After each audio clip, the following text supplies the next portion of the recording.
दोस्तों, आजाद भारत में प्रधानमंत्री का पद सबसे ताकतवर और रुतबे वाला होता है। पिछले 77 सालों में पीएम की कुर्सी तक पहुंचने का सपना बहुतों ने देखा, लेकिन इस पर बैठने का मौका अब तक सिर्फ 14 शख्सियतों को मिला है। किसी को जनता का अपार समर्थन मिला तो किसी को इसके लिए तिकड़म करनी पड़ी। हर एक के जीवन की अपनी एक अलग और दिलचस्प कहानी है, जिसमें पहले नंबर पर आते हैं आजाद भारत के पहले प्रधानमंत्री पंडित जवाहरलाल नेहरू। दोस्तों, आज के एपिसोड में हम बात कर रहे हैं पंडित जवाहरलाल नेहरू की जिंदगी की कहानी और जानेंगे आखिर इन्होंने प्रधानमंत्री का पद कैसे संभाला, इसमें कितना जनता का समर्थन था और कितना तिकड़म। दोस्तों, आपको बता दूं कि यह एपिसोड विभिन्न पुस्तक और वेबसाइट से इकट्ठा की गई जानकारी के आधार पर बनाई गई है। आपसे अनुरोध है कि इस एपिसोड का कोई भी वाक्य अगर आपको गलत लगे तो हमें कमेंट कर जरूर बताएं, और अगर संभव हो तो उसका सोर्स भी जरूर बताएं, जिसके आधार पर हम इसे रीचेक कर पाए। तो चलिए शुरू करते हैं आज का एपिसोड। 15 अगस्त 1947 से साल भर पहले ही साफ हो गया था कि भारत की आजादी अब ज्यादा दिन दूर नहीं है। यह भी तय था कि कांग्रेस अध्यक्ष भारत के पहले अंतरिम प्रधानमंत्री बनेंगे, क्योंकि 1946 के सेंट्रल असेंबली चुनाव में कांग्रेस को बहुमत मिला था। 1940 के रामगढ़ अधिवेशन के बाद लगातार 6 सालों से मौलाना अबुल कलाम ही कांग्रेस अध्यक्ष चुने जा रहे थे। कांग्रेस प्रेसिडेंट की चुनाव की घोषणा हुई तो अबुल कलाम फिर चुनाव लड़ना चाहते थे, लेकिन तब तक गांधी नेहरू के हाथ में कांग्रेस की कमान देने का मन बना चुके थे।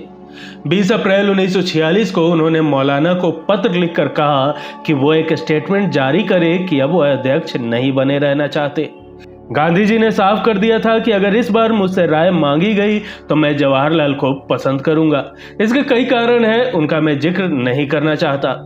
उस वक्त कांग्रेस महासचिव रहे आचार्य जेबी कृपलानी अपनी किताब Gandhi his life and shorts में लिखते हैं कि कांग्रेस वर्किंग कमेटी की बैठक 11 दिसंबर 1945 को थी, जिसे आगे बढ़ाकर 29 अप्रैल 1946 किया गया। इसी दिन कांग्रेस अध्यक्ष का चुनाव होना था। परंपरा के मुताबिक प्रांत की 15 कांग्रेस कमेटियां ही अध्यक्ष के नाम का प्रस्ताव रखती थी। इनमें से 12 कमेटियों ने सरदार वल्लभ भाई पटेल का नाम प्रस्तावित किया। किसी भी कमेटी ने जवाहरलाल नेहरू का जिक्र तक नहीं किया। कृपलानी अपनी किताब में लिखते हैं कि मैंने कमेटी के फैसले के बाद सरदार पटेल के नाम वाले प्रस्ताव का पर्चा गांधी जी के सामने पेश किया। गांधी जी ने इसे देखा तो नेहरू का नाम नहीं था। इसके बाद उन्होंने बिना कुछ कहे पर्चा वापस मुझे दे दिया। कृपलानी गांधी जी के साथ लंबे समय से काम कर चुके थे। वे गांधी जी की आंखों से समझ जाते थे कि वो क्या चाहते हैं। कृपलानी ने नया प्रस्ताव तैयार कराया और इसमें पटेल के अलावा नेहरू को भी कांग्रेस का अध्यक्ष बनाए जाने का प्रस्ताव था। इस पर सबने दस्तखत किए। सब जानते थे कि मन से गांधी नेहरू को ही अध्यक्ष और पीएम देखना चाहते हैं। अब भी मैदान में सरदार पटेल थे और उनके सामने नेहरू का जीतना बेहद मुश्किल था। कांग्रेस महासचिव कृपलानी ने गांधी की मर्जी के अनुसार सरदार पटेल की नाम वापसी का एक पत्र बनाया। पटेल ने इस पत्र पर दस्तखत करने से मना कर दिया। इस तरह से पटेल ने नेहरू का विरोध किया था। वो पत्र गांधी के पास पहुंचा तो उसमें पटेल के दस्तखत नहीं थे। उन्होंने पटेल के पास वापस वो पत्र पहुंचाया। इस बार पटेल समझ गए कि गांधी अड़ गए हैं और उन्होंने उस पर दस्तखत कर दिए। नेहरू को निर्विरोध कांग्रेस का अध्यक्ष चुन लिया गया और इस तरह आजाद भारत को पहला अंतरिम प्रधानमंत्री मिल गया। उस समय हिंदुस्तान टाइम्स के लिए काम करने वाले वरिष्ठ पत्रकार दुर्गा दास अपनी किताब India from Curzon to Nehru and after में लिखा है कि मैंने गांधी जी से अंतरिम सरकार के नए पीएम को लेकर सरदार के बारे में बात की थी। तब गांधी ने कहा था कि नेहरू कभी नंबर 2 पर काम नहीं करेगा। अकेला नेहरू ही मेरे पास कैंप में अंग्रेज है। वो अंग्रेजी तौर तरीके जानता है, विदेश में पढ़ा है, उसे विदेशी मामलों की अच्छी समझ है। नेहरू अंतर्राष्ट्रीय मामलों से अच्छे से निपट लेगा।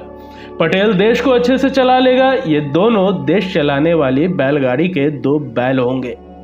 दुर्गादास लिखते हैं कि मैंने एक बार डॉक्टर राजेंद्र प्रसाद से इस बारे में चर्चा की थी, तो उन्होंने कहा था कि गांधी जी ने एक बार फिर से ग्लैमरस के लिए अपने भरोसेमंद लेफ्टिनेंट का बलिदान कर दिया।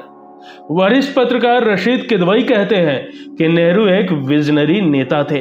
जब उनके हाथ में देश आया तो सब कुछ नया था। उन्हें ही परिस्थितियों और लोगों के साथ मिलकर देश गढ़ना था। गांधी जी जानते थे कि वल्लभ भाई पटेल बूढ़े हो चले हैं, देश को नई उम्र का नेता चाहिए। नेहरू नई उम्र के होने के साथ पढ़े लिखे भी थे। आजादी के बाद हम वो भारत थे जिसके नेताओं को पूरी दुनिया के साथ एक जाजम पर बैठकर अपने तौर तरीके से आगे बढ़ना था। कुछ साल बाद ही पटेल का निधन भी हो गया। इससे यह सिद्ध होता है कि गांधी जी का फैसला सही था। जवाहरलाल नेहरू ने 14 अगस्त 1947 की आधी रात को अपना फेमस ट्रीटी विद डेस्टिनी भाषण दिया। 16 साल 286 दिन तक पीएम रहे और पद पर रहते हुए ही निधन हुआ।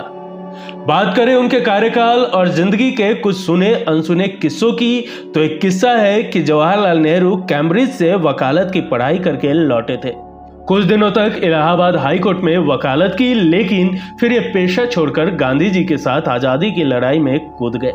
उनके पास कोई इनकम नहीं था। पिता मोतीलाल नेहरू हर महीने उन्हें पैसे दिया करते थे। इसी दौरान दोनों में किसी मुद्दे पर मनमुटाव हो गया। नेहरू के सामने जेब खर्च का संकट हो गया था। उर्दू के मशहूर शायर फिराक गोरखपुरी उन दिनों कांग्रेस ऑफिस आनंद भवन में जवाहरलाल के साथ काम करते थे। फिराक गोरखपुरी ने अपने एक संस्मरण में लिखा है कि एक बार गांधी जी ने नेहरू जी को खत लिखा था, जिसे मैंने चोरी से पढ़ लिया था। 15 सितंबर 1924 का यह पत्र जवाहरलाल नेहरू की किताब कुछ पुरानी चिट्ठियां में प्रकाशित हुआ था। इसमें गांधी ने जवाहर को लिखा था कि मैं जानता हूं कि तुम इन चीजों को बहादुरी से मुकाबला करोगे। अभी तो पिताजी यानी मोतीलाल चिढ़े हुए हैं। मैं नहीं चाहता कि तुम या मैं उनके झुंझलाहट बढ़ाने का जरा भी मौका दे। संभव हो तो उनसे बात करो। क्या तुम्हारे लिए कुछ रुपए का बंदोबस्त करूं? तुम कुछ कमाई का काम हाथ में ले लो। कुछ समाचार पत्रों के संवाददाता बनोगे या अध्यापकी करोगे। सुभाष कश्यप ने अपनी किताब Jawaharlal Nehru his life work and legacy में ब्रिटेन के पीएम सर विंस्टन चर्चिल और नेहरू की मुलाकात के बारे में लिखते हैं। वो कहते हैं कि यह वो दौर था जब देश आजाद हो चुका था और नेहरू पीएम थे। विंस्टन चर्चिल नेहरू के आलोचक थे। आलोचक क्या, एक तरह से दुश्मन थे। 1950 में दोनों पहली बार मिले और दिल खोलकर एक दूसरे से बात कर रहे थे। चर्चिल ने गुलामी याद कराते हुए नेहरू से पूछा, तुम कितने दिन ब्रिटिश जेलों में सड़ते रहे? नेहरू ने कहा, 10 साल तक। चर्चिल ने कहा, तब तो तुम्हारे दिल में हमारे लिए खूब करवाहट होनी चाहिए। तुम्हें दिल से हमसे नफरत करनी चाहिए। तब नेहरू बोले, कोई बात नहीं। हमें हमारे लीडर यानी कि गांधी ने 2 चीजें सिखाई है, कभी किसी से नफरत मत करो और कभी किसी से डरो मत। आपको भी पता है कि हम ना आपसे डरते हैं और हाँ, नफरत तो कतई नहीं करते। लाल बहादुर शास्त्री की बायोग्राफी लिखने वाले सीपी श्रीवास्तव अपनी किताब a life of truth in politics में लिखते हैं कि नेहरू जब दूसरी बार प्रधानमंत्री चुने गए तो वो अपने काम से बोर हो गए। उन्होंने सोचा कि अब किसी और को प्रधानमंत्री बनने का मौका दिया जाना चाहिए। 29 अप्रैल 1958 को कांग्रेस संसदीय दल की बैठक थी। इसमें नेहरू ने कहा कि वे प्रधानमंत्री पद से इस्तीफा देना चाहते हैं। उन्होंने कहा, मेरे सार्वजनिक राजनीतिक जीवन के 40 साल बेमिसाल रहे हैं। मैं अब इस बोझ को नहीं उठाना चाहता। मैं चाहता हूं कि अब किसी और को प्रधानमंत्री बनने का मौका मिले। मैं अब हिमालय जाना चाहता हूं। उन्होंने बकायदा इसके लिए टिकट भी बुक करा लिया था। उन्होंने कांग्रेस नेताओं को बताने से पहले इस्तीफा राष्ट्रपति राजेंद्र प्रसाद को भेज दिया था। राष्ट्रपति को नेहरू पहले ही इस्तीफे वाली बात बता चुके थे। कांग्रेस सांसद और लेखक शशि थरूर ने इस घटनाक्रम की पुष्टि भी की है। एक कार्यक्रम में उन्होंने बताया था कि नेहरू 6 महीने के लिए अपनी प्रिय जगह हिमालय जाने वाले थे, लेकिन कांग्रेस वर्किंग कमेटी ने उनके इस्तीफे को अस्वीकार कर दिया। कांग्रेस नेताओं ने कहा कि आपको ही देश चलाना पड़ेगा। इसके बाद नेहरू ने इस्तीफा वापस ले लिया था। तब तक इस्तीफे की खबर पूरी दुनिया में फैल चुकी थी। वो आज का दौर नहीं था। नेहरू का इस्तीफा वापस लेने की खबर 2-3 महीने बाद दूसरे देशों में गई तो उस समय हजारों टेलीग्राम आए थे। उन्होंने नेहरू को इस्तीफा वापस लेने के लिए बधाई दी थी। 20 नवंबर 1962 को प्रधानमंत्री नेहरू ने चीन के साथ युद्ध में भारत की हार स्वीकार कर ली थी। युद्ध शुरू होने से पहले तक उन्हें भरोसा था कि चीन उनका दोस्त है।